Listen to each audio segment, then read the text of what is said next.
Hello Zita, hello Madeleine, thanks for this interview. My first question is about your meeting together. How did you meet? So we were casting for the role of an actress playing Suzanne Césaire, and I saw some of Zita's work, and I thought it was incredible. And then when I learned that Zita was also, her mother was Jamaican, my mother's Jamaican, we both were new mothers. I just knew that I thought we could really, do work that was important to both of us. And when we met, it was clear. It was like, oh, it's her. And then I pursued Zita, but you had just had your daughter very recently. When we met, it was like 3 weeks after. Yeah. It was. Pardon, je vais parler en français. Donc j'ai reçu le scénario. En effet, c'était juste avant d'avoir mon enfant. J'ai lu le scénario juste après avoir eu mon enfant. Et on s'est parlé à ce moment-là, après la lecture du scénario, où moi, il y avait en fait, j'ai senti qu'il y avait beaucoup de force dans ce projet, beaucoup de choses à raconter. Je ne connaissais pas du tout l'histoire de Suzanne Césaire. Et donc, j'ai découvert cette femme à travers ce scénario, mais qui était aussi un scénario, je dirais, pas un scénario de fiction classique avec un peu les trames narratives qu'on connaît, etc., où c'était autre chose, c'était plus une atmosphère, et comme dans le film aussi des fragments, etc. Et donc on s'est rencontrés donc par Zoom, puisqu'on était dans 2 pays différents, et on a échangé autour de Suzanne Césaire. J'ai vu le travail que faisait Madeleine, et j'avais très envie de travailler avec Madeleine et de participer à ce projet je trouvais qu'il y avait énormément de promesses de travail, de rencontres, quelque chose de nouveau en tout cas qui me donnait très envie. Ouais. Do you remember both the first impression that Suzanne Césaire made on you? Yes. Her essay, The Grand Camouflage, it's very bewitching. It talks about nature as something both beautiful but also very terrible. Something that is also dangerous, and also something that we are deeply connected to. And to me, it's just something that is, it's an incredible piece of writing, and you can read it again and again and again. Oui, je rejoins Madeleine sur... en tout cas, j'ai trouvé qu'il y avait beaucoup de texture dans son écriture, un rapport au langage aussi, quelque chose d'assez...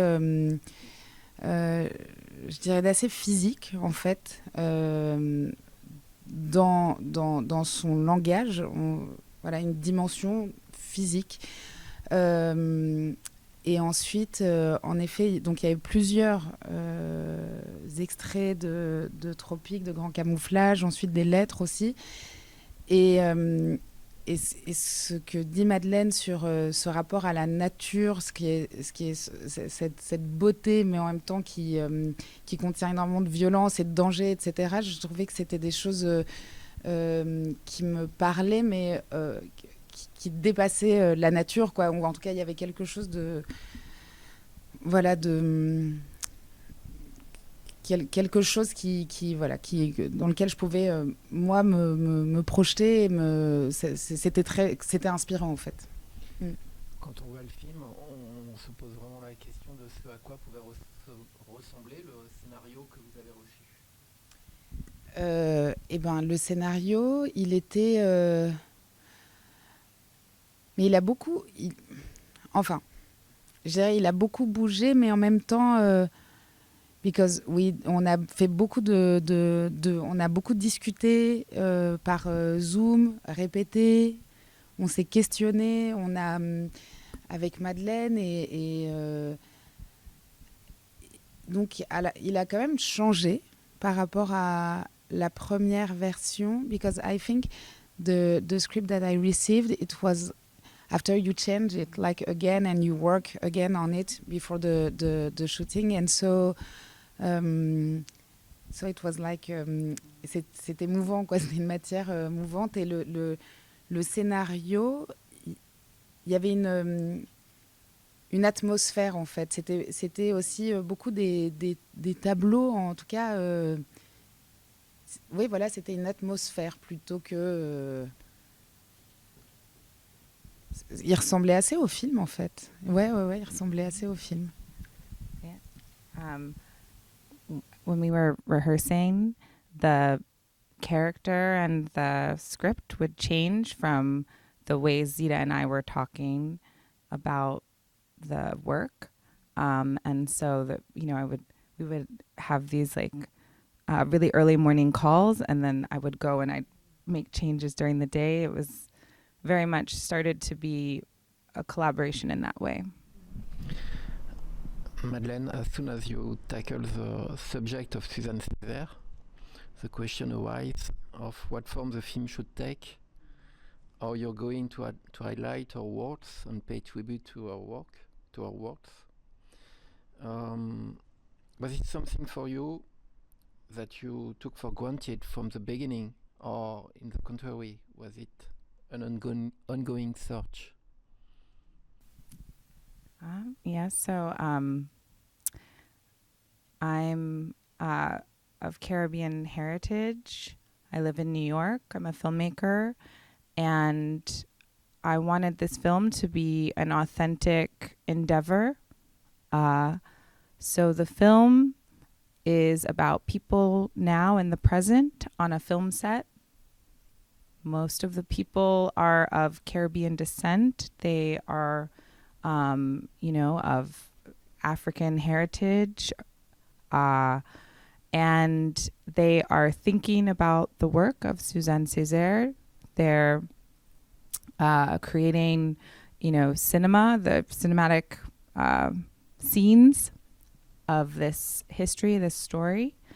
But they're also asking questions of themselves and their own lives. And the film moves between the past and this present of these collaborators. So that form I knew for a long time, but I think a lot of the ways that it ended up really also focusing on motherhood. Suzanne Césaire had 6 children. Both Zita and I have daughters.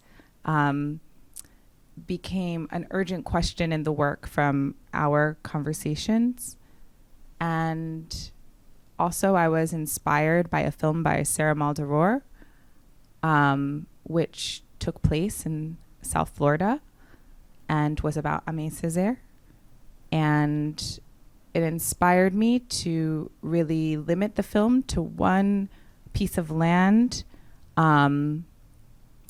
a arboretum, a place where they study palm trees. And so the entire film takes place in this palm tree grove. And did you think of your film as a multi-layered? I mean, voice, images, sounds, even acting, showcase of Suzanne Césaire work? Mm-hmm. Yeah, I think at one point, Zita, you said to me, you're like, so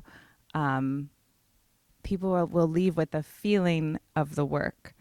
And that was very much the focus, was that everything, what we were looking at, performance, like the melancholy of the film, also the music, the score, the soundtrack is by Sabine McCullough, very amazing Haitian American singer-songwriter. And she was making these, ballads or these love songs that are in the film. And so the film, when you leave it, you have a real feeling for how I think the work, Suzanne Césaire's work, also feels. Et vous, Zita, comment vous saisissez-vous du personnage que vous interprétez et j'ai envie de dire de ses multiples identités?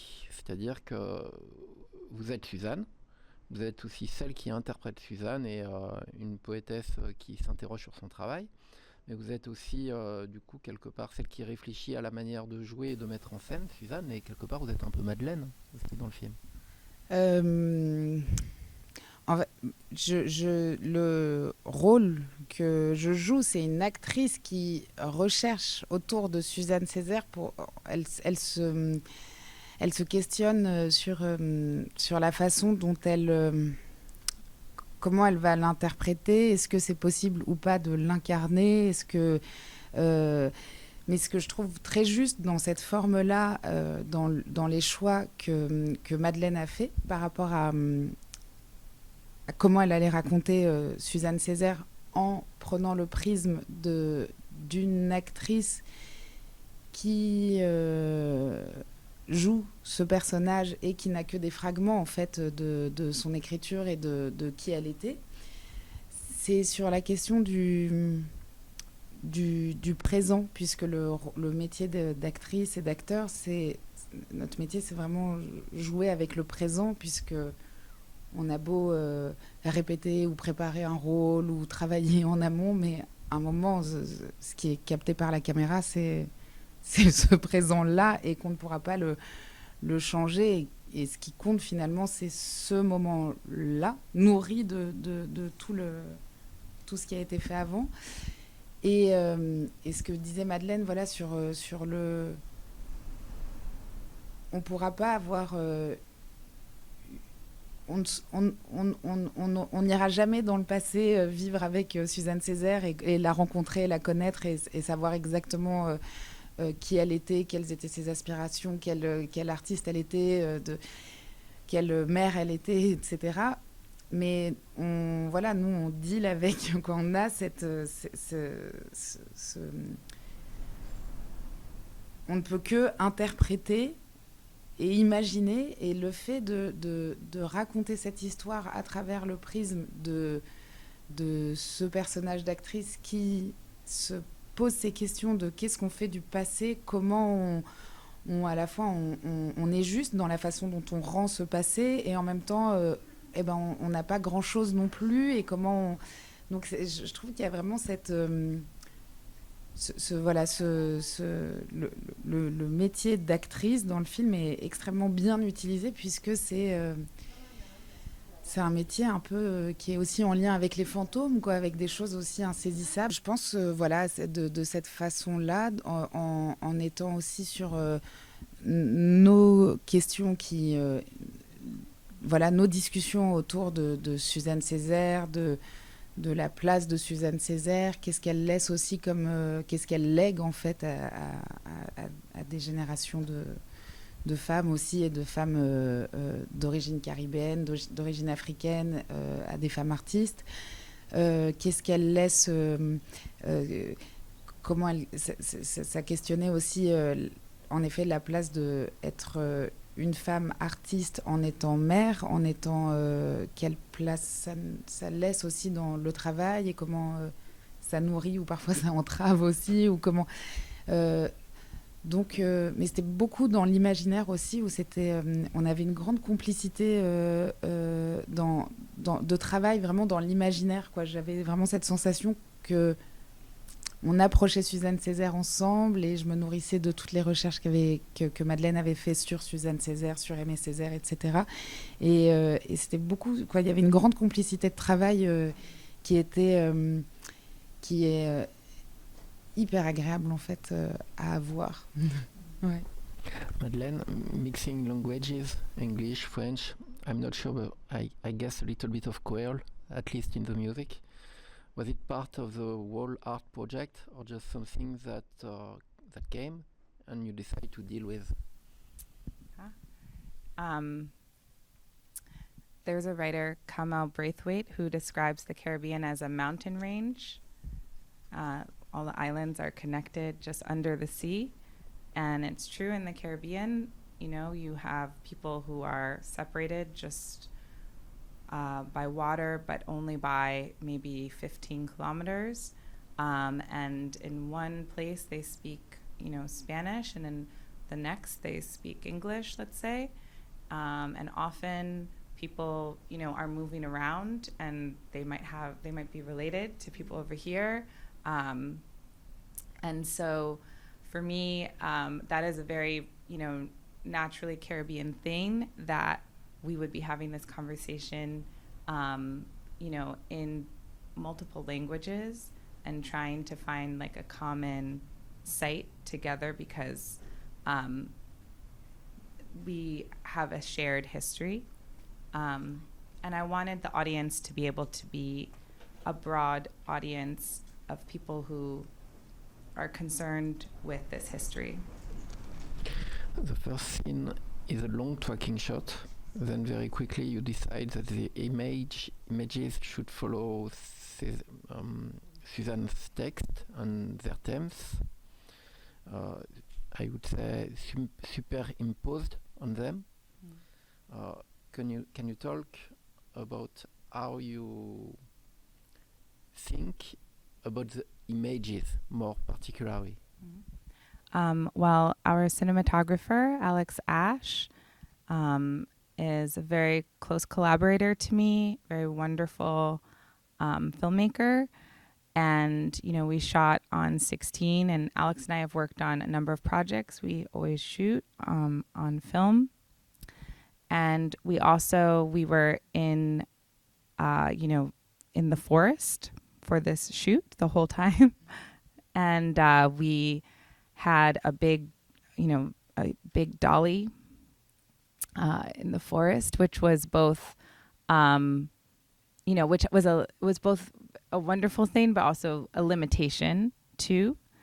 And so this choreography of the camera, and then also of the performance, was very important to me. A lot of the shots are working in a kind of circle when we're in the past. And then there's, you know, a different logic when we're in the present on the film set. We're more still.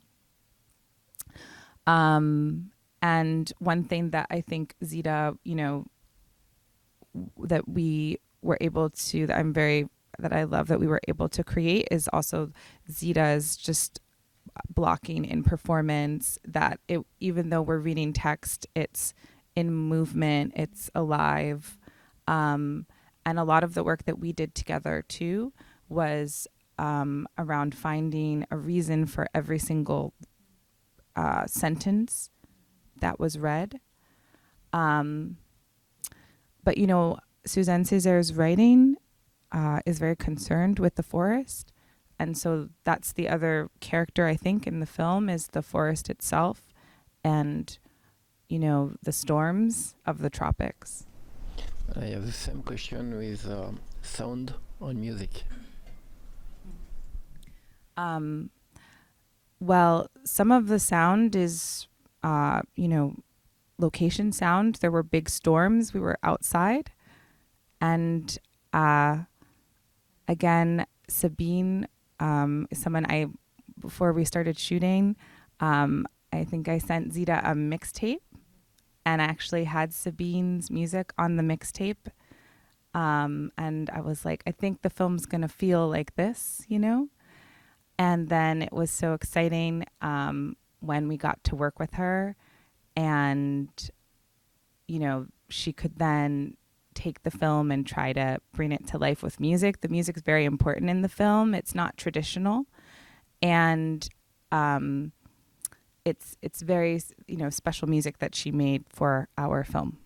Still the same question, but this time with dancing scenes, choreography, and music. Yeah, so for me, I think that's always something in my work. Music's very important to me in my work, and I think, you know, this film is what I would call an anti-biopic. It's kind of disrupts the ways these films are typically made about people from the past. And it also is a film that asks a lot of its audience and its collaborators. It asks you to listen to text, but it is still a film that, you know, for the audience, I think delivers a great spectacle, a full cinema experience. And for me, the music and the inclusion of dance is about that there should also be pleasure even when we are working. And so the film, I think, earns its rebellious status by always offering you something surprising, even as it's asking you to really listen. As we have only 2 minutes more, I will try to mix two questions, so it will be a very long question. Sorry for that. Was it important for you that the film should reflect the fact that Suzanne Césaire herself didn't want to be in the limelight and was content to remain in her husband's shadow, probably also of her own making? And for you, and for your film, with a symbol, was it a symbol that the film ends with an aborted question? Yes, this is very important to me, and I think it's how I understand what the work we were doing, which is to say that sometimes I think she made a choice, and sometimes I think maybe she knew more than we know, because what I realized is the way we think that history is made or ideas live on is that you have to do all the work yourself, and it all has to, you know, you have to be this like prolific, you know, the genius. But I think that I've been thinking about the ways that actually, especially with women, that we come for each other sometimes across years, across generations. We look for each other. And I'm thinking about, you know, that the completion of the task sometimes it's not just on you or in your time. And so, you know, maybe someone completes the sentence of this film years from now. I don't know. So thank you very much. Thank you. Mm-hmm.